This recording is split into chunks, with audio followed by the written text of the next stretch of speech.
అందరికీ నమస్కారం. సో మీ అందరికీ తెలుసు తండేల్ సినిమా కొన్ని రియల్ ఇన్సిడెంట్స్ నుంచి మనం ఇన్స్పిరేషన్ తీసుకొని ఈ సినిమా చేశాము.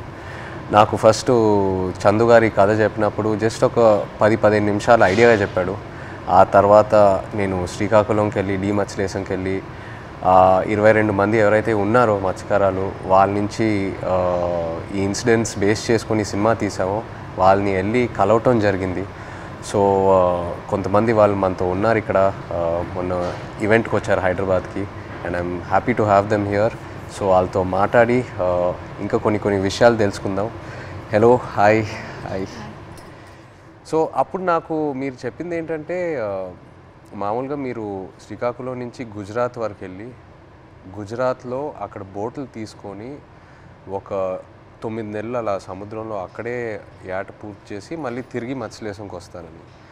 ఎందుకు గుజరాత్ వరకు ఎందుకు వెళ్తారు? అంటే మామూలుగా గుజరాత్ వరకు ఎందుకు వెళ్తున్నాం అంటే కారణం ఏంటంటే ఇక్కడ మనకి జట్టీలు అందుబాటులో లేవు. ఓకే. అంటే ఇక్కడ ఏటకి వెళ్తుంటే అలలు పెద్ద కెరటాలు ఎరిగేస్తుంటాయి. దాని బోట్ల కింద ఉండిపోయి ప్రాణాలు కోల్పోతున్నాం. అయితే గుజరాత్లో ప్రతి 20 కిలోమీటర్లకి జట్టీలు ఉంటావు అక్కడ. ఓకే. అందుకనే ఉపాధి ఉంటుందని వెళ్ళిపోతున్నాం అక్కడ. ఓకే ఓకే జీవనోపాధి ఓకే కష్టపడ్డానికి వెళ్ళిపోతున్నాం. సో మీరు ఒకసారి అక్కడికి వెళ్ళాక ఒక నెల రోజులు సముద్రంలోనే ఉంటారా? ఒకసారి బోట్ తీసుకున్న తర్వాత నెల రోజులు సముద్రంలోనే ఉంటారు? నెల రోజులు ఉంటాం. లేకపోతే మీకు కంప్లీట్గా బోట్ డెక్ ఫుల్ అయిన తర్వాత తిరిగి వస్తారా? అది సముద్రంలో ఏటకి వెళ్తాం. చేపలు ఎక్కి పట్టిందంటే 20 రోజులకు వచ్చేస్తుంటాం. అంటే ఐస్ అంటారు కదా, ఐస్ అయిపోయిందంటే వచ్చేస్తాం. ఓకే. చేపలు ఎక్కువ దొరికితే ముందు వచ్చేస్తాం, దొరకలేదంటే అక్కడక్కడ పట్టుకుంటూ నెంబర్లు కొట్టుకుంటూ ఎత్తుకుంటూ పట్టుకుంటాం. కొద్దిగా లేట్ అవుతుంది. చేపలు దొరికేవంటే హ్యాంగ్ వచ్చేస్తుంది జట్టికి. Okay okay okay. అండ్ మీరు అక్కడ సముద్రంలో ఉన్నప్పుడు సెల్ ఫోన్ కనెక్షను, ఇంటితో మాట్లాడాలనుకున్నా, పిల్లలతో మాట్లాడాలనుకున్నా అలాంటి అవదు, ఏ కనెక్షన్ ఉండదు? అవదు. దగ్గరలో అవద్దు. అంటే గుజరాత్ వేరే వాళ్ళు ఉంది కదా పోలీసు దగ్గర, దాని నెంబర్ కొడతాం. ఒక 200 కిలోమీటర్లు ఉందనుకో, ఆ స్టీరింగ్ పట్టుకుంటూ వస్తాం. దగ్గరలో ఒక 20-30 కిలోమీటర్లు టవర్ వస్తుంది మాకు. అప్పుడు పైన స్లాబ్ మీదకి వెళ్ళడం, చూడడం, టవర్ రావడం, మాట్లాడడం. ఒక్కొక్కసారి కట్ అయిపోద్ది, 2 ముక్కలు మాట్లాడడం, మళ్ళీ చేయడం, అలా ప్రయత్నిస్తుంటాం. అలాగా. ఓకే. బాగున్నారా? చాలా బాధ. పిల్లలు బాగుంటారా, ఎలా ఉన్నారు, అందరూ బాగుంటారా, అమ్మ నాన్న అన్నాడు. అట్లా ఉన్నప్పుడు అంటే ఎక్కడో చిన్న ఫీలింగ్ తట్టి ఉంటారు. తుఫాన్ అంటారు సడన్గా గుజరాత్కి. ఇలాగా టీవీలో చూస్తాం కదా, గుజరాత్కి తుఫాన్ ఉందని వస్తారు. తుఫాన్ ఎలాగుంటారు, ఎక్కడ ఏడ్ చేస్తారు అనేసి అనుకునేలోపు వీరు అక్కడ ఏది అందుబాటులో ఏ జట్టు ఉంటుంది, గోవా అవని మంగళూరు అవని ఏదో అవని, అక్కడికి వెళ్ళడము. అక్కడ బోట్ యాంకర్ అంటారు కదా, అదేసి అక్కడ ఉంటారనమాట జట్టి. అప్పుడు మాకు కాల్ చేస్తారు. అప్పుడు మాకు ధైర్యంగా ఉంటుంది, ఆ జట్టికి వస్తారు తుఫాను దొరకకంట అనేసి మాకు ధైర్యం ఉంటుంది అనమాట. చూస్తూనే ఉంటారు ఎప్పుడు వస్తారు తుఫాన్ కదా గుజరాత్లో, ఎలా ఉంటారు, ఎప్పుడు జట్టికి వస్తారని చూస్తాం. వీళ్ళు ఫోన్ రావాలి, అమ్మాయ్యా వస్తారు అనే ఫీలింగ్ అనేది ఉంటుంది. సో మీరు ఫోన్ పక్కనే పెట్టుకుంటారా? ఫోన్ అయితే పక్కనే ఉంటుంది. తుఫాన్లు అయినప్పుడు అయితే కరెక్ట్గా వచ్చినప్పుడు ఫోన్ అయితే ఇంట్లోనే ఉంటుంది, ఎప్పుడు ఫోన్ చేస్తారో తెలియదు కదా. అదే ఏట్లో ఉన్నప్పుడు నార్మల్ టైం, తుఫాన్ లేని టైంలో ఏట్లో ఉంటారు కదా, 30 డేస్ అయ్యగల ఇంక కాల్ వస్తుంది, పక్కన పెట్టుకోండి. కాల్ 30 డేస్ కానీ 1 డే అవతలైనా ఇంకా టెన్షన్ అనమాట, ఎందుకు రాలేదు, ఏమైంది అని. సో టెన్షన్ అనేది వచ్చేస్తుంది అనమాట. ఒక్కొక్కసారి అయితే ఎమోషనల్ అయిపోతాం. మన సినిమాలో కూడా సాంగ్ మోంటాజెస్లో ఉంది కదా, the calendar where you'd keep. So ఆ 30 డేస్ అక్కడి నుంచే ఆ చిన్న ఆ మూమెంట్ తీసుకున్నాం మీరు చెప్పిన దాన్ని బట్టి. అంటే మనం ఫిల్మ్లో కూడా ఒక సీక్వెన్స్ ఎలా పెట్టాం, ఎన్ని రోజులు అయిపోయిన తర్వాత ఎలా కొంచెం చేతులు ఉణుగుతున్నాయో తెలుసా అని. సో ఒకవేళ 30 రోజుల్లో ఫోన్ రాకపోతే అంటే అక్కడ వాళ్ళని కాంటాక్ట్ చేయడానికి ఏదైనా మీకు ఎమర్జెన్సీలా ఏదైనా నంబర్ ఉందా? ఏమీ లేదు, ఏముండదు. సేట్తో మాట్లాడాలని, సేట్లు ఉంటారు కదా వీళ్ళకి బోటుకి సంబంధించి, వాళ్ళతో మాట్లాడితే వాళ్ళ భాష మనకు తెలియదు, వాళ్ళ భాష తెలియదు కాబట్టి వాళ్ళకి మనం ఫోన్ చేయలేము. ఆ భాష వచ్చినంటే మన దగ్గర ఉంటారు. ఆ భాష వచ్చిన వాళ్ళందరూ గుజరాత్లో ఉంటారు కదా, జెంట్స్ మొత్తం గుజరాత్లో ఉంటారు. ఓన్లీ లేడీస్ ఇక్కడ ఏదో కూలి పని చేసుకొని చేపలు పట్టుకొని వెళ్ళి అమ్ముకోవడం, కానీ ఇక్కడ మా లేడీస్ ఉంటాం అంతే. మాకు ఇది తప్పించి వేరే వృత్తి అయితే రాదు, చేపల వృత్తి. ఎప్పుడైనా ఇంత ఒక దేశానికి తెలిసిపోయింది ఇలాగా 22 మంది మత్స్యకారులు దొరికిపోయారని. కానీ మళ్ళీ మేము అదే గుజరాత్కి వెళ్తాను వేట చేయడానికి, తప్పదా, మాకు అదే ఉపాధి అంతే. మీకు ఎలా తెలిసింది ఆ రోజు ఎలా వాళ్ళు అక్కడ దొరికిపోయారు అనేది? నేను 7 మంత్ ప్రెగ్నెంట్ పాప అప్పుడు కడుపులో ఉంది. కూర్చున్న అలా ఫోన్ వస్తుంది, 29 days అయింది అప్పటికి. ఫోన్ వస్తుందని ఇలాగ కూర్చున్న మా పెద్ద పాప పక్కన పెట్టుకొని, మా అమ్మకి కానీ చెప్తానని మీ అల్లుడు వస్తారు ఇలాగ యాడ్ నుంచి ఫోన్ చేస్తారమ్మా చెప్పిన తర్వాత సరేలేని కూర్చున్నాను. ఫోన్ రాలే. ఉదయం మార్నింగ్ 10 అయింది, వేరే వాళ్ళు ఫోన్ చేశారనమాట నా మొబైల్కి, ఇలాగా మీ ఆయన పాకిస్తాన్కి దూరికిపోయారట అనేసి. వేరే వాళ్ళంటే ఎవరు ఫోన్ చేశారు? అది గుజరాత్ నుంచి, మా ఊరు నుంచి వలస వెళ్ళారు కదా, అక్కడి నుంచో ఒక బోటు జట్టికి వచ్చింది. వీళ్ళు దొరికిపోవడం చూసిన బోట్ అది, కలర్ చూసారు ఆ బోటులో ఉన్నోళ్ళు, మీ ఆయనకి పాకిస్తాన్లో పట్టుకుని వెళ్ళిపోయారు అని చూసిన వాళ్ళు నాకు వచ్చి ఫోన్ చేసి చెప్పారు. ఓకే. చెప్పిన తర్వాత అవును అన్నట్టు అసలు ఏడుపు కూడా రాలేదు, అలా కన్నీళ్ళు ఇంకిపోయేవి. ఎలాగా పాకిస్తాన్ అంటే మామూలుగా చిన్నప్పటి నుంచి పాకిస్తాన్ అంటే ఏదో భయం మాకు అనమాట. చిన్నప్పటి నుంచి పాకిస్తాన్కి మనకి యుద్ధాలు ఏదో వినేవారు, అలాంటప్పుడు పాకిస్తాన్ అంటే భయం మనకి. అలాంటిది పాకిస్తాన్కి దొరికిపోవడం ఏంటి, ఏం చేస్తారు ఏమో, చంపేస్తారేమో, ఉగ్రవాదులకి గట్రా పేల్చుకోవడం చంపేయడం విన్నాం కదా, ఏమో చంపేస్తారేమో నీటిలో ఉండే అదో టెన్షను. అలాగా కూర్చొని అందరం ఫ్యామిలీ మొత్తం, ఏ ఊర్లో వాళ్ళకి సంబంధించిన వాళ్ళు, మా ఊర్లో అయితే 7 ఉన్నారు మా పంచాయతీలో సంబంధించిన 7 మా దగ్గర కూర్చొని ఏమైంది అనేసి అంటే, ఒక అబ్బాయి భాష వచ్చింది, గుజరాతీ భాష ఆడిన అబ్బాయికి మేము వీళ్ళు సేట్ ఉంటారు రామారావు వాళ్ళ సేట్, వాళ్ళ సేటుకి ఫోన్ చేయించాం.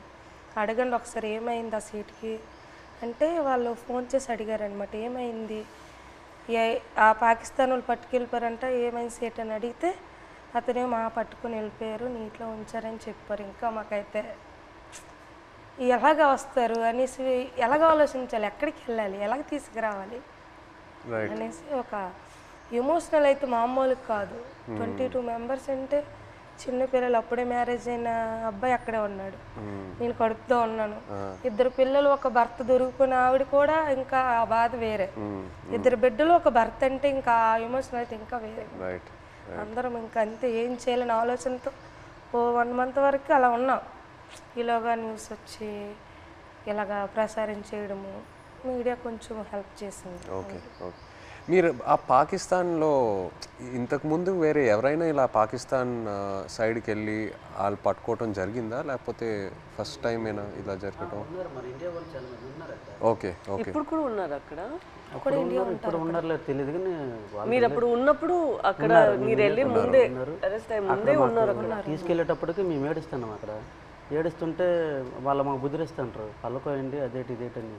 వాళ్ళు అన్నారు మాకే 2 సంవత్సరాలు అయింది మేము వెళ్ళట్లేదు అని మరి కొద్దిగా ఏడ్చేస్తున్నాం మేము. వాళ్ళు సంవత్సరంన్నర ఒక్కొక్కరు ఒక్కొక్క కారణం, అంటే ఆధార్ కార్డులు పేర్లు రాంగు, ఒక్కొక్క పేరు అంటే ఒక బోట్లో 9 మంది ఉంటారు, వాళ్ళకి ఏదో అర్జెంట్ పని నుండి వెళ్ళిపోతారు వాళ్ళు. అంటే టిక్ పాస్లో పేరు ఉండాలి, ఎవరు కలాసి వచ్చారనుకో ఆ టిక్ పాస్ ఆఫీస్కి వెళ్ళి పేరు రప్పించుకోవాలి, పలానా రామారావు పలానా రాంబాబు అని. అది ఎవరు వెళ్ళిపోతే వాళ్ళ పేరు ఏం చెప్పేశాడు అక్కడ. మన ఇండియా నుండి హై కమిషనర్ వచ్చేటప్పుడు కొన్ని పేర్లు రాంగ్ చెప్పేస్తారు అలా, దానివల్ల ఆయన ఉండిపోయాడంట అక్కడ. ఆయన చెప్పడం మరికొద్దిగా ఏడుపు వచ్చింది మాకు, చాలా బాధ అనిపించింది. ఆ నైట్ భోజనం కూడా మానేసాం, మళ్ళీ అలాగ రోజులు గడిచిన కొద్ది అలాగ ఇదైంది. అక్కడ జైల్లో అంటే మీరు ఏం చేసేవాళ్ళు రోజు? ఏదైనా ఫ్రీడమ్ ఇచ్చేవాళ్ళా లేకపోతే సెల్లోనే ఉండేవారా, ఏం చేసేవారు? అంటే తెల్లారితే వచ్చేవారు కానిస్టేబుల్ పోలీస్ పాకిస్తాన్, లేపి మొక్కలకి నీళ్ళ గంట పోసేవాళ్ళం. ఓకే. తర్వాత గడ్డి గంట తెంపేవాళ్ళం, గడ్డి. తర్వాత గార్డెనింగ్ అని వాళ్ళు పాకిస్తాన్ ఖైదీలతో నీళ్ళు జల్లిస్తారు, వాళ్ళు జల్లిసి కర్రకి గోనెకి చుట్టేసి అలాగా అలికినట్టుగా చలాపేసినట్టు చేపిస్తారు. మాకు నీళ్ళు మోయమంటారు మాకు. ఓకే. ఆ నీళ్ళు మోస్తాం, 2 గంటల పని ఉంటుంది, మళ్ళీ లోపల తీసుకెళ్ళి తాళాలు వేసేస్తారు. ఇప్పుడు మీరు ఒకవేళ ఇంట్లో వాళ్ళతో మాట్లాడాలంటే ఉత్తరాల వైపే మీకు కమ్యూనికేషనా, లేకపోతే సెల్ ఫోన్తో? ఫోన్ ఏం లేదు, ఓన్లీ ఉత్తరాల వైపే. అండ్ అది పంపించడానికి ఎంతసేపు పట్టేది? మీరు ఒకసారి రాసిన తర్వాత, ఉత్తరం రాసిన తర్వాత వెళ్ళి మత్స్యలేశం చేరడానికి ఎంత టైం పట్టేది? అంటే మేము దొరికిన తర్వాత వాళ్ళు ఇండియా వాళ్ళు ఉన్నారు దాంట్లో, ఉత్తరాలు కూడా మేము అదే నెల 2 నెలలకి ఒక్కొక్కసారి లేట్ అయితే 3 నెలలు కూడా వస్తుందని చెప్పారు. మేము కూడా లెటర్లో రాసాం ఇలా అనుకోండి అంటే అట్లా ఏట పూర్తి అయిపోయింది, అదే రోజు తెల్లారిసరికి వచ్చేలాంటి టైంకి అనుకోకుండా దొరికిపోయాం, ఇలా జరిగింది. ఒక పక్క బాధగున్నా లోపల దిగమింగుకొని మీరు శుభ్రంగా ఉండండి అని వాళ్ళకి చెప్పాం. అప్పుడు ఇప్పుడు ప్రెగ్నెంట్ అప్పుడు అవును అదే ఏట రావాలనుకుంటాను ఊరి నేను ఇంకా వచ్చి రావాలనుకుంటా ఇంకా దొరికిపోయింది. లెటర్లో మాకు జాగ్రత్త చెప్తూ వాళ్ళ పడే ఆవేదన కూడా మాకు కనిపించింది లెటర్. జాగ్రత్తగా ఉండండి, ఇక్కడ మాకేం పర్వాలేదు కానీ వెళ్ళి పోరాటం చేయండి. అంటే అక్కడ ఏంటంటే జాగ్రత్తగా ఉండండి, వెళ్ళి పోరాటం చేయమంటే మాకు ధైర్యం చెప్తూ వాళ్ళకి బయటికి తీసుకురావడానికి పోరాటం చేయండి నేను ఒక ఆవేదన కనిపించేది మాకైతే. ప్రెగ్నెన్సీ కదా అయినా సరే ధైర్యం చేసి వెళ్ళేదాన్ని, ఎక్కడ పొలిటీషియన్ మీటింగ్లు ఉన్నా సరే వెళ్ళేది. ఏమో సింపతి ఉంటుందేమో, అరే ప్రెగ్నెన్సీ కదా లేడీ కదా పాపం వాళ్ళ హస్బెండ్ దొరికిపోయారు అనేసి ఒక సింపతి ఉంటుందని ధైర్యం చేసి వెళ్ళిపోయేదాన్ని. ఓహో మీరు వెళ్ళిపోయారు. నేను వెళ్ళిపోయేదాన్ని, తను ఆల్ ద పొలిటికల్ అన్ని దగ్గరికి వెళ్ళిపోయేదాన్ని. అందరూ మీ హస్బెండా కడుపుతో ఉన్నావా అయ్యో పాపం అనేవారు. ఏమో సింపతి ఉంటుంది కదా సార్, అంటే వీళ్ళకి అక్కడికి తీసుకెళ్దాం ఢిల్లీ వరకైనా తీసుకెళ్దాం అంటే సింపతి ఉంటుందేమో అనేసి నేను గర్భవతితో ఉన్నప్పుడు కూడా వెళ్ళేదాన్ని. 9 months వరకు నేను డెలివరీ ముందు వరకు కూడా నేను పోరాటం చేశాను వాళ్ళు రావాలని. సో మీరు అక్కడ ఆంధ్రాలో తిరిగారు ఇలా పొలిటికల్ మీటింగ్స్ ఏదైనా ఉంటే, ఆ తర్వాత గుజరాత్ వరకు కూడా వెళ్ళారు కదా? ఢిల్లీ వరకు వెళ్ళారు. గుజరాత్కి వెళ్ళా స్టేట్ దగ్గర ఢిల్లీ వరకు వెళ్ళారు. స్టేట్లకి ఫోన్ల వరకే, గుజరాత్ వెళ్ళలేదు. డెలివరీ అయిపోయిన తర్వాత 20 days పాపకి 20 days పాపకి ఇంటి దగ్గర వదిలేసి దాన్ని ఢిల్లీ వెళ్ళాం. ఢిల్లీ వెళ్ళిన తర్వాత అంటే అందరూ అనేవారు, ఇతను కూడా లెటర్లో రాశారు ఢిల్లీ వెళ్ళండి, ఢిల్లీ వెళ్తే మనకి వచ్చే అవకాశాలు ఉన్నాయని ఇతను లెటర్లో రాసేవారు అనమాట రామారావు గారు. సరేలే ఢిల్లీ కొంచెం అది పేద పరిస్థితి కదా సార్, ఢిల్లీ అంటే మాకు తెలియదు, భాష తెలియదు, ఎలాగెళ్ళాలో తెలియదు. అలాగ ఉన్నప్పుడు కొంతమంది అదే పొలిటీషియన్ వచ్చి ఇలాగ రండి అక్కడ మీకు పని జరుగుతుంది ఏం అవ్వదు గైడ్ చేయడానికి ఒక అతను వచ్చి వెళ్ళండి అంటే సరేలే ఇంత పోరాటం చేస్తే ఇదే చేయలేము అనేసి ధైర్యం చేసి వెళ్ళాం ఢిల్లీ. వెళ్ళిన తర్వాత అక్కడే ఢిల్లీ వెళ్ళిన తర్వాతే వీళ్ళు బయటకు వచ్చారు. అంతవరకు ఆ 14 నెలలు అక్కడే ఉన్నారు. అతను అంబాసిడర్తో మాట్లాడడం కానీ ఉన్నారనడం కానీ.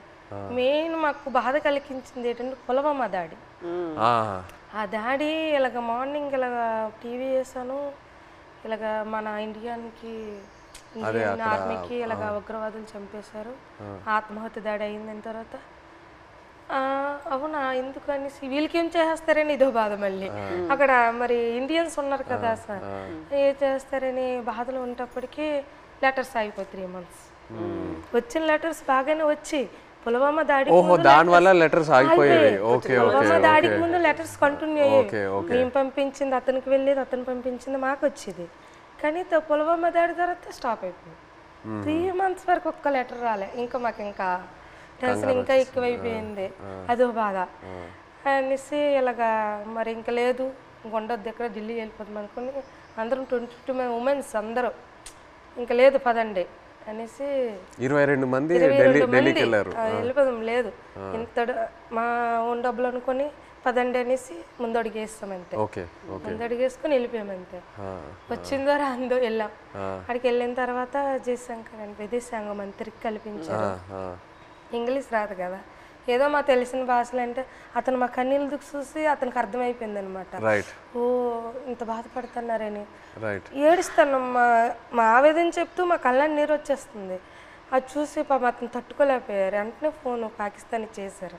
మన ఇండియా అంబాసిడర్ చేసిన తర్వాత పర్లేదు ఉన్నారు ఇలాగొస్తారు అని చెప్పారు. జనవరి కల్లా వచ్చేస్తారు అన్నారు.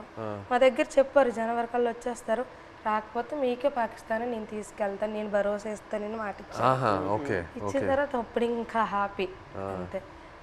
అతను ఎన్నట్టు జనవరి కల్లా మాకు ఫస్ట్ కల్లా అక్కడి నుంచి లిస్ట్ వస్తుంది అనమాట. గనగల రామారావుకి వాళ్ళ భాష వేరే కదా సార్, గనగల రామారావు గుణగల్ల రామారావు, కేసమర్రికి కసమర్రయ్య అన్నట్టు పేరు ఓహో మీ పేరు కరెక్ట్గా వేయలేదా? లేదు సార్, ఆ లిస్ట్ కూడా రాంగ్ వచ్చింది అనమాట. గనగల రామారావుకి గంగల్ రామారావు. సో మీరు కన్ఫ్యూజ్ అయిపోయారా ఎవరు అక్కడ ఎవరు ఉన్నారు ఏంటి?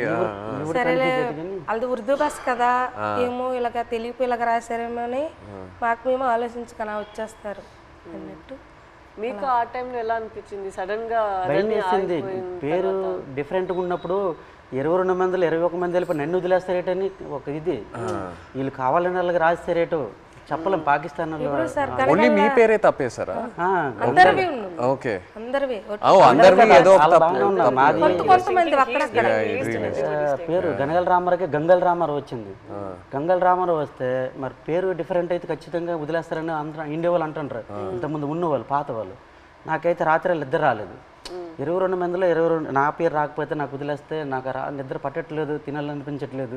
అప్పటికే 14-15 నెలలు అయిపోయింది, సంవత్సరం దాడిపోయింది. అప్పటికి ఇలాగ అయిపోయాను, సన్నంగా అయిపోయాను. వాళ్ళు ఏదో చపాతీలో అంటే ఏదో కలుపుతారంట అక్కడ జైల్లో, అదేదో మనకి ఏదో బరువు మోయాలని మోయలేమంట, ఆవేశం వచ్చేస్తుందంట. వాళ్ళు చెప్పిన మాటలే అప్పటికే సన్నంగా అయిపోయాం. తర్వాత నోటంటే కూడా బ్లడ్ వచ్చేస్తుంది. ఏమంటే టెస్టులు చేస్తే వేడి వల్ల అన్నారు, ప్రాబ్లం లేదంటే కొద్దిగా ఆపేయకుండా ఉన్నారు. అలాంటి చాలా భయం వేసేది. అలాగే పుల్వామా టైంలో మీరు అక్కడ ఒక కన్ఫ్యూషన్ లాగా ఏమైనా అయిపోయిందా మీకు?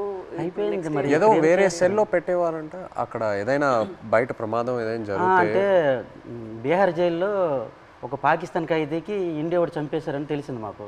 అక్కడ జైల్లో టీవీ ఉంది మాకు చూస్తుండగా. చంపేస్తే మాకు తెలీదు, మాకు 4 రూమ్లలో అందరికి ఒక్క రూమ్లో బంధించేస్తుంటారు. బ్యాగులకి నైన్గా పట్టుకొని ఒక రూమ్లో తీసుకెళ్ళి ఇంకోటి బాంబే చేస్తారు, మనం చంపేస్తారని అంటే ఇంకొకడు. చాలా భయం వేసేస్తుంది. అప్పుడు ఇంకో అందులో కానిస్టేబుల్ ఉంటారు కదా కొందరు పాకిస్తాన్ వాళ్ళు, ఆయన లేదు అక్కడ మీ ఇండియా కూడా మా పాకిస్తాన్ ఖైదీ చంపేశాడు కదా, ఇక్కడ మీ వాళ్ళకి ఏం జరగకంటే మీరు అందరికి ఒక రూమ్లో పెడతాను, మీరు జడవద్దని చెప్పాడు. అప్పుడు కొద్దిగా ఊపిరి పీల్చుకున్నాం. అలా జరిగింది. అండ్ మీకు జైల్లో ఇప్పుడు డబ్బుల్లా ఇప్పుడు ఈ ఉత్తరాలు పంపించడానికి ఆ అమౌంట్ ఎలా మీకు వచ్చేది? పెన్నుల మీద పేర్లు చేస్తాను నేను, ఒక్కొక్కరు ఒక్కొక్క పని నేర్చుకున్నాం. నాకైతే 2 వారాలు పట్టింది టైం. ఓకే, ఇప్పుడు నాకు చైతన్య పెన్ను ఉంటుంది, పైన దారంతో నాకు చైతన్య పేరు వచ్చేస్తుంది. కింద సాయిపల్లి అంటే ఒక పెన్ను మీద 2 పేర్లు రాస్తే 2 పేర్లకు 200 ఇస్తారు. ఒక పేరు అయితే 100 రూపాయలు ఇస్తారు. అలాగే రోజుకి 5-6 పెన్నులు అలా చేసేవాడిని. ఆ పెన్నులు వాళ్ళకి ఇస్తే ఖైదీ లేట్ చేస్తారు, వాళ్ళకి బెయిల్ మీద వెళ్తారు కదా కోర్టుకి, వాళ్ళ ఫ్యామిలీకి ఇస్తారు కదా. ఆ డబ్బులతో మేము ఏంటంటే అప్పుడప్పుడు ఏదో గుడ్లు తెచ్చుకొని కానీ మాంసం కానీ తినడం కానీ, 22 మందికి మరి మెయిన్ లీడర్ని కదా, వాళ్ళ గెడ్డలకు కానీ వాళ్ళ రింకిలకు కానీ బిస్కెట్లకు కానీ ముసలి వాళ్ళకి తెలియదు కదా, వాళ్ళకి డబ్బులు ఇచ్చేవాడిని గెడ్డలకి. సో ఒక్కో ఉత్తరం పంపించడానికి ఎంత అయ్యేది మీకు? అంటే ఒక 200-300-500 అంటే మా డబ్బులు ఉండవని తెలిసి ఏవో ఖర్చులు మట్టుకు పనులు చేస్తుంటాం. వాళ్ళకి ఇచ్చి అలాగే. నేను ఎన్ని పేజీలు రాయొచ్చు ఒకసారి? ఎన్ని పేజీలు పంపించచ్చు ఉత్తరం? అంటే వైట్ పేపర్ మీద రాసి లోపల కవర్లో పెడతాం మేము. మినిమం రెండు పేపర్లు 22 మంది 2 పేపర్లో రాసి పంపించాలి. అంటే ఒక్కో ఇద్దరేసిది ఒక్కో ఉత్తరం ఉంటుంది. 22 మంది ఎవరిదా ఇద్దరు జాయింట్ పడేవాళ్ళం. ఓకే, ఇంకా డబ్బులు లేనప్పుడు సర్దుకుండేవాళ్ళం. అలాగే ఇటు పెట్టి అలాగే అడ్జస్ట్మెంట్ అయ్యేవాళ్ళం. మీరు ఒక్కొక్కరికి ఈ ట్రిప్ అయితే నువ్వు లెటర్ పంపిస్తే నెక్స్ట్ ట్రిప్ నేను పంపుతాను. ఓకే, మళ్ళీ మాకు కాంప్రమైజ్ అయ్యి అడ్జస్ట్ చేసుకునేవాళ్ళం. ఓకే. అండ్ మీ పాప ఫోటో ఫస్ట్ టైం ఎలా చూసారు అక్కడ? అంటే పేపర్లో కటింగ్ చేసి ఉత్తరాలు పెట్టేసి పంపించారు ఆవిడ. అంటే అక్కడ ఏమేం జరుగుతుందనా ఊర్లో? ఓకే, పెట్టారు, పెట్టేసి పంపించేదాన్ని. అది చూసి అందులో చూసారు పాప. మీరు కావాలని అలా ఫోటో పెట్టారా? అంటే ఫోటో కావాలని కాదు, చూడు ఇలాగ ధర్నా చేస్తున్నాం, మీరు భయపడకండి, ధైర్యంగా ఉండండి, మీకు తీసుకొచ్చే బాధ్యత మాదనేసి ఒక ధైర్యం చెబుతూ ఒక లెటర్ రాసేవారు. ఇక్కడ మేము భయపడే వాళ్ళకి భయపెట్టిస్తే వాళ్ళు ఇంకా భయపెట్టేస్తారు కదా అనేసి ఒక పోరాటం చేస్తాను, మీరు జడకండి ధర్నాలు చేస్తాను అనుకుని పాప ఫోటో కట్ చేసి పెట్టేసి పంపించారు. జైల్లో అయితే చాలా బాధ. అంటే ఆ పాకిస్తాన్ ఖైదీలకి పడుకుని పెట్టి చెట్ట పైకి ఎత్తేసి పట్టుకొని పెద్ద బెల్ట్ ఉంటుంది, ఇలాగ బాధేసేవారు. అమ్మో సత్యం బావో సత్యం అంటే మేమేంటి మనకి అలాగ కొట్టేస్తారని మేము జడిసిపోయాం. ఈ చెట్ట పైకి ఎత్తేసేవారు, చేయలేదు సాపేసేవారు. కింద పడుకుని పెద్ద బెల్ట్ ఉంటుంది, కర్ర పట్టుకొని ఇలా తిడ్డ ఉంటుంది, అలా ఉంటుంది. ఆ బెల్ట్లో అలా కొడుతూ అమ్మో సత్యం 10 దెబ్బలు అంటే అలాంటివి. మనకి ఇండియా వాళ్ళు కూడా అలాగే కొడతాను జడిసిపోయాం. ఫస్ట్లో మేము వెళ్ళేటప్పటికి మొక్కలకి నీళ్ళు పోస్తుంటాం కదా, ఆ పక్కన వాళ్ళకి అది ఏం చేసాడో మనకు తెలీదు. అలా కొడుతుంటే అలాగే మనకి కూడా కొట్టేస్తారని భయం వేస్తుంది ఫస్ట్లో. వాళ్ళు అన్నారు మీకు ఇలాగ కొట్టరు, మీరు ఇంకా ఒకసారి 2 సార్లు తప్పులు చేస్తే మీకు కొడతారు. తప్పులు అంటే జైల్లో కానీ మా 22 మందిలో కానీ, ఇంకా గుజరాత్లో ఉన్నారు ఇండియా వాళ్ళు కదా, ఏ బాత్రూమ్ దగ్గర కానీ బట్టలు ఉతుక్కున్నప్పుడు కానీ మనలో మనం కొట్టుకుంటే ఒకసారి కుదిరేసి రెండోసారికి గడికి ఒక మనిషి 3 తప్పులు చేస్తే మీకు కూడా అలాగే పడుతుంది అంటే అప్పటి నుంచి గొడవలు కూడా అదే బాత్రూమ్ దగ్గర అలాగే అడ్జస్ట్మెంట్ అయిపోవాలి మేము. అలాగే అలా కొట్టేస్తారు రిటర్న్. మీరు ఒక్కొక్కరికి ఎలా సమాధానం చెప్తారు అక్కడ ఎన్ని రోజులు ఉన్నప్పుడు? ఎలా మీరు సమాధానం ఏంటి, తిట్టేవారు కూడా 22 మంది ఉన్నాం, నీ వాళ్ళని ఇలా ఇలా జరిగింది, మా డ్రైవర్లు కూడా నీ వెంట వచ్చారు. అంటే ఇంతకుముందు ఇతనికి యాట్లో గనగల రామారావు పాకిస్తాన్ వైపు ఎక్కి యాడ్ చేసేవారు, బోర్డర్ దగ్గరలో ఇతని వల్లే దొరికిపోయారు అనేసి ఒక బ్యాడ్ నేమ్ మీద వస్తుంది ఇతనికి. ఇతను అది దృష్టిలో పెట్టుకుని భోజనం సరిగ్గా చేసేవారు కదట అక్కడ. పెళ్ళి అవును కుర్రోలు కూడా ఉన్నారు కదా, నాకు పెళ్ళి అవ్వకుండా కూడా మీరు చేస్తారు, నేనిండా మేము దొరికిపోయాం అని అనేవారు. ఒక్కొక్క బాధలో ఉండేది.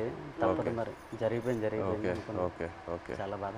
బట్ ఇప్పుడు వాళ్ళందరూ బయట వచ్చేసారు, పిల్లలు కూడా చేసుకుంటారు. భయంలో ఉన్నప్పుడు అలాగే సడన్ గా మనం మాట్లాడతామా అనుకోలేదే అని మాట్లాడేస్తాం. మీరు గుజరాత్ సేట్ దగ్గరికి వెళ్ళి ఆయనతో మాట్లాడటం ఐడియా రాలేదా? అంటే సేట్ దగ్గరికి వెళ్తే ఆ డబ్బు ఆ విషయం భాష రాదు కదా, సో దానివల్ల మీరు కొంచెం ప్రెగ్నెన్సీ డెలివరీ టైం కదా సార్, అతను లేరు, మనకి కొంచెం ఇబ్బందిగా ఉందనేసి నేను అతను సేటికి ఫోన్ చేశాను సార్. అక్కడికి చేసిన తర్వాత ఇలాగ అంటే భాష వచ్చిన వాళ్ళతో మాట్లాడించాను, ఇలాగ చెప్పండి డెలివరీ టైం ఉంది కదా, అతనికి ఏమైనా అమౌంట్ నేను వెయ్యను అంటే కొంచెం కోపంగా మాట్లాడేవారు వాళ్ళు. నేను వెయ్యను, పట్టించుకోలేదు వాళ్ళు. మాకు కూడా 2 బోట్లు దొరికిపోయాయి కదా, నేను ఎందుకు మీకు వేయాలన్నట్టు మాట్లాడేవారు. ఇప్పుడు మీరు ఇలా ఒక పరిస్థితి రాలేదంటే కూడా మీకు చాలా కష్టాలు వస్తూనే ఉంటాయి కదా, మీకు రోజు రోజులకి ఇలా మీరు చెప్పినట్టు ఎలా తుఫాన్ వస్తుంది ఇదన్నీ మీరు చూస్తూనే ఉండాలి కదా. తుఫాన్ వచ్చింది అక్కడ చేస్తుండగా తుఫాన్ వచ్చింది, తర్వాత యాంటీ అని వైర్లెస్ మాకు పిడికి పడ్డా తిరిగిపోయింది, చాలా ఇబ్బంది పడ్డాం. తర్వాత బోటు మొత్తం నీరు అయిపోయింది, చాలా ఎదుర్కొన్నాం అన్నీ. ఒక్కొక్కసారి బోట్లు మునిగిపోతున్న టైంలో పక్కన బోట్ వచ్చి మనుషులకు కాపాడేవారు, బోట్ మాత్రం మునిగిపోయేది. కానీ అక్కడ పక్కన బోట్ లేకపోతే ప్రాణాలు కూడా కోల్పోతారు. అలాంటి పరిస్థితి ఇదని వాళ్ళు చెప్పినప్పుడు మీరు మీ ఆయన దగ్గర అడగలేదా, మీరు ఎందుకు ఈ పని చేస్తున్నారు, మాతోనే ఉండండి, ఇక్కడే ఏమైనా పని చేయండి, మీరు అట్లేం అడగలేదా? లేదు మేడం, అలాంటి ఉపాధి అక్కడ లేదు, మా సైడ్ లేదు. అక్కడికి వెళ్తేనే మాకు మేము అంటే ఇక్కడ రూపాయి ఇస్తే అక్కడ 2 రూపాయలు లేదు. ఇక్కడ నెలనూలే లైక్ ల్యాండ్ ఇట్ సెల్ఫ్ వేరే ఏమైనా ఒక పని మనం చేసుకోవాలి కదా, ఇంత రిస్కీగా ఎందుకు? చాలా మంది డిగ్రీ ఇవన్నీ చదువుకుని ఉన్నారు చాలా మంది, కానీ జాబులు రావట్లేదు. మంచిగా ఎస్టీ జాబితాలో ఏదో చేరిస్తే మాకు జాబులు వస్తామని అంటారు, కానీ చదువుకున్న జాబులు రావట్లేదు. అందుకే ఎక్కువ వలసలు వెళ్ళిపోతారు. చాలామంది చదువుకున్న వాళ్ళు కూడా వెళ్ళిపోతుంటారు, వీళ్ళ అబ్బాయి కూడా చదువుకుంటారు. చాలామంది డిగ్రీలు ఇంటర్లు చదువుకున్న జాబులు రాక వెళ్ళిపోతుంటారు. మా మధ్యకి ఎస్టీ జాబితాలో చేరిస్తేనే ఆ జాబులు వస్తావంటే దానికోసం ప్రయత్నిస్తాను, కానీ ఇక ఎవరు సరిగ్గా పట్టించుకోవట్లేదు. ఎందుకు మాకు జాబులు రావట్లేదు అర్థం కావట్లేదు. సో మీరు శ్రీకాకుళం నుంచి లెటర్స్ పంపిద్దాం అనుకున్నారు కదా పాకిస్తాన్కి, అప్పుడు జైల్లో ఉన్నప్పుడు. అప్పుడు ఇక్కడి నుంచి లెటర్లు పంపించడానికి ఏదైనా ఇబ్బంది ఉండిందా? ఇబ్బంది ఉంది. ఇక్కడ నుంచి లెటర్స్ అంటే వాళ్ళు అడ్రస్ రాశారనమాట, ఇలా పంపించండి, టు అడ్రస్ ఫ్రమ్ అడ్రస్ అన్నట్టు ఉంటుంది, ఇలా పంపించండి అని రాశారు. అలాగే మేము పోస్ట్ ఆఫీస్కి వెళ్ళి ఇలాగ రాస్తే పాకిస్తాన్ రాస్తే వాళ్ళు చదివారు, పాకిస్తాన్ ఏంటి, పాకిస్తాన్కి మీకేం సంబంధం, మీరు పాకిస్తాన్కి లెటర్ వేయడం ఏంటి, ఇలాగ అడిగేవారు అనమాట. చాలా ఇబ్బంది పెట్టేశారు. 2-3 డేస్ వాళ్ళకి ఇలాగే ఇబ్బంది పెట్టేస్తే మేము ఈ స్టోరీ మొత్తం చెప్పిన తర్వాత వాళ్ళు అప్పుడు ఒప్పుకున్నారు. తర్వాత మేము ఏదో పాకిస్తాన్ నుంచి వచ్చినట్టు, వీళ్ళు పాకిస్తాన్ వాళ్ళు, మీరే ఈడమేటి పాకిస్తాన్ అనేసి వాళ్ళ క్వశ్చన్లు అడిగేవారు. చాలా ఇబ్బంది పెట్టేశారు. తర్వాత ఈ స్టోరీ మొత్తం చెప్పిన తర్వాత అప్పుడు నమ్మారు. అంతే. మీ ఫ్యామిలీ ఎవరు చెప్పలేదా మీకు ఇలా సేపలు పట్టుకున్న వాళ్ళని పెళ్లి చేసుకోకూడదు, ఇలాగే ఉంటుంది మీకు, ఇదన్నీ ఎందుకు, లేదంటే ఎందుకు లవ్లో పడుతున్నారు మీరు ఇలా రిస్కీ లైఫ్లో ఉన్న వాళ్ళతో, అలా ఏమి ఎవరు చెప్పలేదా? ఏదండి అదే మీరు ఎవరు చెప్పలేదా? అమ్మ నాన్న వాళ్ళు ఎవరు లేదు, ఇక్కడ ఉన్న వాళ్ళే చెప్పినా అవి లవ్లో ఉంటాం కదా, అవి కనిపించదు అనమాట. అంతే, లవ్లో ఉంటే అతనే కావాలన్నట్టు ఉంటది అంతే. ఎంత రిస్క్ అయినా పర్లేదు ఇలాగే ఉండిపోతాను. అతనే కావాలి. మన తండేల్లో సత్య అండ్ రాజు లాగే ఒక రకంగా. సార్ ఇప్పుడు మేము పాకిస్తాన్ దొరికి భారతదేశం మొత్తం తెలుసు కదా, ఈ కథ తీయాలని మీకు ఎలాగనిపించింది? మా ఇంటికి రావడం, తినడం, చేయడం చాలా హ్యాపీ అనిపించింది. మీకు ఎలాగ ఆలోచన వచ్చింది తీయాలని? ఎంతమందికి తెలుసు కదా, చాలామంది ఉన్నారు, ఎవరికి రాని ఆలోచన మీకు ఎలాగొచ్చింది? లేదు చాలా అంటే ఫస్ట్ నాకు చందు ఈ కథ చెప్పిన తర్వాత కార్తిక్ వచ్చి నాకు ఈ ఐడియా చెప్పాడు. ఆ తర్వాత చందు నాకు నేను సినిమాలో ఇలా ఇలా ఒక స్క్రీన్ ప్లే ఇలా తీద్దాం అనుకున్నాను చెప్పిన తర్వాత బాగా ఎక్సైట్ అయ్యా. వెంటనే మనం శ్రీకాకుళంకి వెళ్ళి మత్స్యలేశంకి వెళ్ళి అందరినీ కలుద్దాము, అక్కడ వాళ్ళని కలిస్తే నాకు ఇంకా మంచి ఐడియాస్ వస్తాయని చెప్పి అక్కడ వచ్చి మీతో ఆ రోజు స్పెండ్ చేయడం జరిగింది. ఆ తర్వాత వైజాగ్కి వెళ్ళి పోర్ట్లో మళ్ళీ సముద్రంలోకి వెళ్ళటం అదంతా జరిగింది. కానీ మిమ్మల్ని వచ్చి కలిసాక నాకు అర్థమైంది ఈ క్యారెక్టర్లో, ఈ కథలో ఇంకా ఎన్ని లేయర్స్ ఉన్నాయి, ఎన్ని కష్టాలు ఉన్నాయి, ఎన్ని హై పాయింట్స్, ఇన్స్పైరింగ్ ఎలిమెంట్స్ ఎన్నో ఉన్నాయని. సో ఇప్పుడు తండేలు అంటే దాని మీనింగ్ ముందే మీకు తెలుసా? కార్తిక్ చెప్పి లేదు, తండేలంటే అంతకుముందు తెలీదు. తండేలంటే మనకి ఈ బోట్ క్యాప్టెన్ లీడర్ అనేది ఒకసారి నాకు కథలోకి వచ్చాకే తెలిసింది, అంతకుముందు తెలియదు. మాకు అక్కడ తండేలు అంటారు గుజరాత్లో. అదే వాండర్లో మాకు తండేలు అంటే చిప్పి నడిపించే వారిని తండేలు అంటారు అక్కడ. అందుకే ట్రైలర్లో కూడా డైలాగ్ వేసాం, తండేలు అంటే ఓనరా కాదు లీడర్. చాలా బాగా వచ్చింది సార్. అయితే సార్ అక్కడ ఎంత బాధపడ్డామో అంత హ్యాపీగా ఉంది ఈరోజు. ఎందుకంటే అది ఒక జీవితంలో గుర్తుండిపోద్ది అలాగా మా రియల్ స్టోరీ. ఇప్పుడు మేడం మీకు అంటే మేమైతే రియల్గా అన్నీ మా బాధలన్నీ తెలుసు మాకు, మేము పడే ఆవేదన. కానీ మీకు ఎప్పుడైనా షూటింగ్లో ఒక సీన్ చెప్పినప్పుడు, అదే ఎమోషనల్ సీన్ చెప్పినప్పుడు కానీ ఆ సీన్కి ఎప్పుడైనా మీరు ఎమోషనల్ అయ్యారా? అరే వీళ్ళు ఎంత బాధపడ్డారు అన్నట్టు మీకు ఎప్పుడైనా అనిపించిందా? మాకు మీ వే ఆఫ్ లైఫ్ రోజు మీరు ఎలా గడుపుతున్నారో అదే నాకు ఒక పెద్ద ఆశ్చర్యం. మీరు ఎలా చెప్తారు నేను రోజుకి తుఫాన్ అక్కడ వస్తుందా ఏమవుతుంది అని, ఒక రోజుకి ఎలా మీరు గడపగలుగుతారు నెక్స్ట్ రోజు లేచి? అది నిజ లైఫ్లో నేను అది చేయగలుగుతాను అంత నాలో ఆ శక్తి ఉందని నాకు తెలీదు. సో ఒక్కొక్కసారి అలా చేసినప్పుడు మనం ఫిల్మ్లో నాకు ఈ ఆలోచనే వస్తుంది, వీళ్ళకి ఎక్కడి నుంచి ఆ ధైర్యం వస్తుంది? ఎందుకంటే నార్మల్గానే మనం అందరికీ ఇలా ఒక పరిస్థితి వస్తుంది అని మనకు తెలీదు. అక్కడ అలా ఉన్నప్పుడు మనం ఎక్కడ వెళ్ళాలి, ఎక్కడి నుంచి షురూ చేయాలి, అక్కడి దాకా వెళ్ళాలి, వాళ్ళని ఎలా బయట తీసుకురావాలి అనేది ఒక పెద్ద మనమే మన లోపల చెప్పాలి, లేదు ఇది అయిపోతుంది మన అలా ఈ థాట్ని వదలకూడదు మధ్యలో. సో అది మీరు అందరూ ఎలా చేశారో అని ఆ థాటే నాకు ఉంది. నాకేం కష్టం అనిపించట్లేదు, బట్ మీరందరూ ఎంత కష్టం తీసుకున్నారో అదే నాకు ఆశ్చర్యం ఇచ్చింది అంతే. ఏ సీన్కి ఎమోషనల్ అయ్యారా మీరు? సీన్ చెప్తారు కదా ఎలాగ ఉంటుంది moments, and a dialogue emotional అయ్యారా చెప్పేటప్పుడు అనేసి? మనం కొన్ని విషయాల్లో మీరు చెప్తున్న దాంట్లో నుంచి తీసుకున్నాము, కొన్ని విషయాల్లో మనమే ఒక డ్రామా లాగా తీసాము. సో ఆ డ్రామాలో ఎక్కడ నేను లేని సీన్స్ కొన్ని ఉన్నాయా, అక్కడ నాకు చాలా బాధ అనిపించింది. నా సీన్స్ ఏముందో అది వేరొక డ్రామాలో వెళ్తుంది, బట్ నిజంగానే ఒక రోజుకి ఎలా వాళ్ళు ఏం జీవిస్తున్నారో కొన్ని క్యారెక్టర్స్ ఉన్నారు, వాళ్ళకి జరిగిన పని వాళ్ళు చెప్తున్న మాటలన్నీ విన్నప్పుడు నాకు అప్పుడు బాధ అనిపించింది. నాది కన్నా వాళ్ళది నేను విని చాలా బాధపడ్డాను. మీరు ఢిల్లీ వెళ్ళటం ఆ ఎపిసోడ్స్ మీరు నాకు శ్రీకాకుళంలో చెప్పినప్పుడు బాగా ఎమోషనల్గా అనిపించినాయి. మీరు ఢిల్లీకి వెళ్ళి ఎలా పోరాడారో అక్కడ. అండ్ అది కాకుండా ఇంకోటి నాకు చెప్పారు, సముద్రంలో ఉన్నప్పుడు ఒక పెద్ద షిప్ వచ్చి మీది ఒక చిన్న బోట్ అలా కొట్టుకొని అలా వెళ్ళిపోయింది కదా, అది చెప్పినప్పుడు నాకు నిజంగా చాలా ఆశ్చర్యంగా అనిపించింది. కొట్టుకొని పోయి అసలు ఆగలేదు కదా, కొట్టుకొని అలా వెళ్ళిపోయారు కదా. పెద్దది కదా. అందరూ like one community, so United. And I think మీలో ఉన్న శక్తి మీరందరూ కలిసి ఒకేలాగా ఉన్నారు కదా, లైక్ వన్ ఫ్యామిలీ, ఒక ఫ్యామిలీ అర్థమైంది. బట్ మీరు అందరి ఒకే ఫ్యామిలీ కదా, సో ఒక్కరికి ఇది జరిగిందంటే అందరికి అది జరిగినట్టే. ఏ ఫ్యామిలీకి అలా జరగకూడదు. మా ఫ్యామిలీలో ఒకేసారి దొరికిపోవడం అంటే చాలా బాధాకర విషయం. నేను డ్రైవర్ మెయిన్ తండ్రి కనుక అలా ఆయనకి బోట్ అప్ చెప్పినట్టు మా బావగారు, తర్వాత మా ఎర్రీకి బామ్మరిదే అంటే అన్నయ్య, నేను బోట్ ఆఫ్ చెప్పాను. ఈ బోట్ ఆఫ్ చెప్పిన ఓనర్లంతా నా వెనక పంపించారు. ఈ రామారావు ఎక్కి చేపలు పడతాడు, ఈ నేతను వెనకెతలు వెళ్ళండి చేపలు ఎక్కి దొరికితే అనుకుని నాకు వెనకాల పంపించడం, దొరికిపోవడం చాలా బాధాకరమైన విషయం. ఇలా జరుగుతుంది అనుకోలేదు. సో లాస్ట్ క్వశ్చన్ అంటే తండేల్ 2 ఉందా? మీరు ఆ రోజు ఈవెంట్లో ఏదో జోక్ వేశారు కదా, చెప్పండి. ఇంకోసారి పాకిస్తాన్కి దొరకాలి, అప్పుడు స్టోరీ రాస్తాండి. అంటే ఒక కోరిక తండేల్ 2 ఉంటే ఖచ్చితంగా ఒక తమ్ముడుగా యాక్టింగ్ చేయాలని కోరిక. Okay right. కోరిక మటుకు నెరవేర్చాలి. అయితే పాకిస్తాన్కి దొరకడం దొరకవు ఈసారి. మీరు ఇంకా ఢిల్లీ అంతా వెళ్ళరా? తిరిగే శక్తి బోల్డ్ కథ ఉంది. ఇంకా అక్కడ వచ్చేసరికి ఇంకా ఇక్కడ ట్రావెల్ పడ్డాం. రైటర్ ఒక సంవత్సరం పాటు మేము వెనకాల ట్రావెల్, ప్రతిదీ తిన్నా ఏం చేశారు ఏమిటి అనేది ఒక సంవత్సరం పాటు ఫోన్ కాల్. అదే ఇక్కడ పాకిస్తాన్ వచ్చేసరికి ఇక్కడ అప్పటికి 7 సంవత్సరాలు అవుతుంది. ఇప్పుడు చాలా ఉన్నాయి కదా, ఇంకా ఇక్కడ తండేల్ 2లో కూడా ఇంకా బోల్డ్ కథ ఉంటుంది. కానీ ఈసారి ఫైట్ చేయాలంటున్నారు కదా మీరు వెళ్ళి అక్కడ నుండి ఇక్కడికి వచ్చేసరికి నేనేం చేశాను ఇంకా బోల్డ్ అని ఇంకా స్టోరీ ఉంది. ఖచ్చితంగా చెప్పండి జీవితంలో ఇది గుర్తుండిపోతుంది.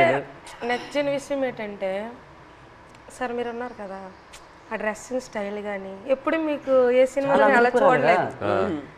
ఆ చినిగిపోయిన సెట్ కానీ ఆ డ్రెస్సింగ్ స్టైల్ కానీ అనకాపల్లిలో ఒక షూటింగ్ ఉంది కదా, అక్కడికి వచ్చాము. అక్కడ చూసి నేను షాక్ అయిపోయాను. అదే ఏ సినిమాలో చూడలే అసలు. అలా ఇమిడిపోయారు సార్ మీరైతే.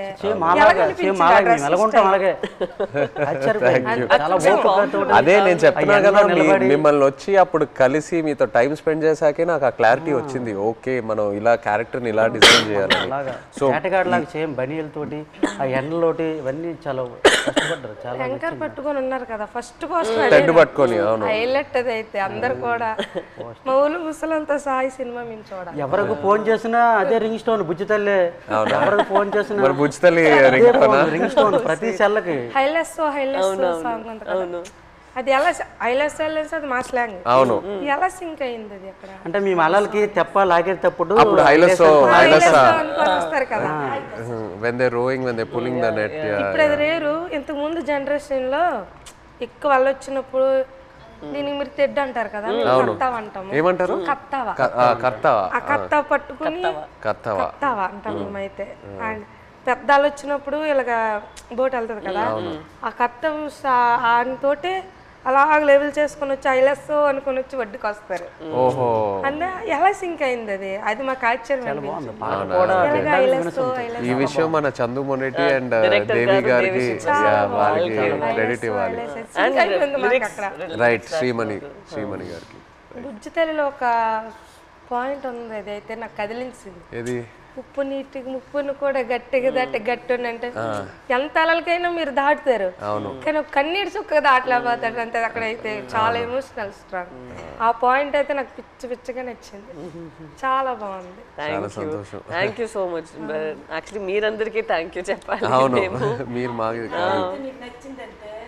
పూర్వ జన్మలో అదృష్టం చేసుకున్నాం. అట్లా ఏం లేదు, అట్లా ఏం మా జీవిత రియల్ జరిగింది. ఇంకో ఎన్నో విషయాలు చెప్పాలి, బట్ మనకి సినిమా పరంగా ఓన్లీ 2 గంటలే ఉంది.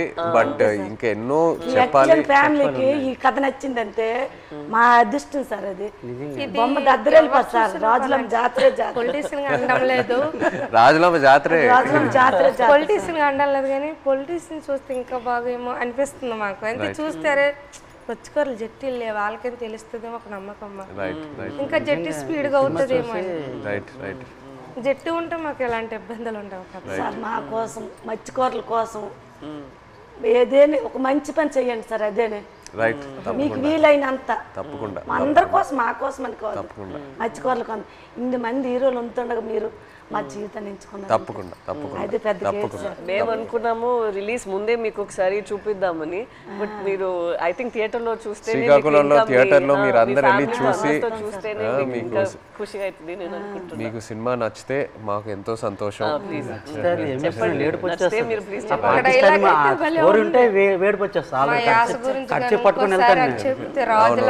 అది మిమ్మల్ని మైండ్ లో పెట్టుకొని చేస్తాం. అవునా? జరిగింది. ఇప్పుడు మేము చేపలు సార్, మా యాస వేరే ఉంటుంది. వాళ్ళు అక్కడ ఉంటుందిరా అనడానికి అక్కడ ఉంటుందిరా అనేసి మా భాష వేరే ఉంటుంది. ఒక సిటీ వెళ్ళామనుకో మా భాష విని అరే చేపలు వాళ్ళరా అంటారు. కొంతమంది మీ చేపలు ఇలా అంటారు, కొంతమంది అంటే అంటారు అనడానికి మాకు అలాగ రాదు. వేరే మత్స్యకారుల స్లాంగ్ వేరే వేరే ఉంటాయి. మా స్లాంగ్ వేరేగా ఉంటుంది, పక్కన మత్స్యకారు స్లాంగ్ వేరేగా ఉంటుంది.